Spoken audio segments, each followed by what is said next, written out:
वक्त भारत और पाकिस्तान में लोग कहते हैं कि जंग के बादल मंडला रहे हैं, जंग का खतरा है। मैं आपको बताता चलूं, मैं जिस लश्कर का हिस्सा हूं उसके सिपा सालार को गोलियां मार दी गई। उसे 2 साल से नाहक कैद में रखा हुआ है। उसके पूरे खानदान को जेल में डाल दिया।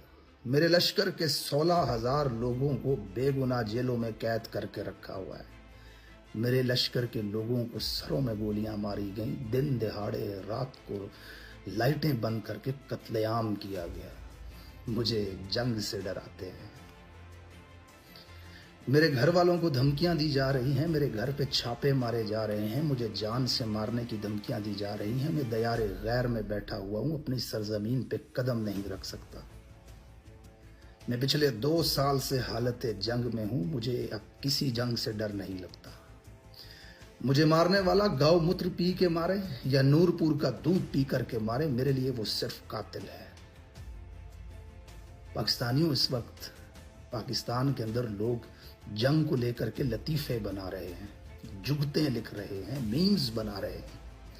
कोई आपसे कहे कि आज रात आपके यहाँ जलजला आएगा और आप सब मर जाओगे, तो मुझे बताओ उसके बदले में आप ये कहोगे कि कौन कहता है कि जलजला आया तो मैं मर जाऊंगा, मैं तो बांदर हूं, मैं दरख्त पे चढ़ जाऊंगा। आप अल्लाह के यहाँ सजदा करेंगे, उस मुसीबत से लड़ने की तदबीर करेंगे, ना कि उसके साथ मजाक उड़ाएंगे। लेकिन ये पाकिस्तानी क्यों मजाक उड़ा रहे हैं? क्योंकि ये जानते हैं कि जंग होनी ही नहीं। ये दोनों तरफ के ताकतवरों के कुछ मकासद हैं जो हासिल करना चाहते हैं। जंग तो दर्दनाक होती है, खौफनाक होती है, इबरतनाक होती है। बस्तियों की बस्तियां मिट जाती हैं, उन पे कोई लतीफे कैसे कह सकता है? पाकिस्तानियों, ये ताकतवरों का एक तरीका है अपने मकासद को हासिल करने का, आपकी तवज्जो को दूसरी तरफ लगाने का, और इसमें बहुत हद तक कामयाब भी हुए।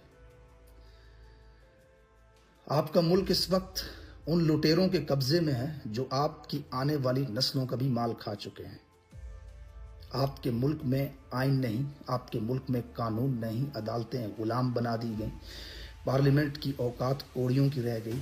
आपका लीडर इस वक्त जेल के अंदर है, उसके हजारों कारकुनान जेल के अंदर हैं। ताकतवर दंदनाता फिर रहा है, जिसे चाहे गोली मार दे, जिसे चाहे गायब कर दे, जिसे चाहे उठा ले, उससे कोई पूछने वाला नहीं। जमीन पे अपने आप को खुदा कहते हुए सड़कों पे दंदनाते ये बदमाश आपके असल दुश्मन हैं। आपने इनके साथ लड़ना है, आपने इनका मुकाबला करना है। अपने मकसद पे नजर रखें, अपने मुल्क को आज़ाद करवाएं, यहाँ कानून और आइन की हुक्मरानी का क़याम करें, यहाँ की अदालतों को आज़ाद करवाएं, अपने मुंतखब नुमाइंदों के साथ खड़े हों, उनको हकूक़ दिलवाएं, और उस मोहसन को आज़ाद करवाएं जिसका आप पर एहसान है, जिसने अपनी ज़िंदगी आपके लिए वक्फ की है।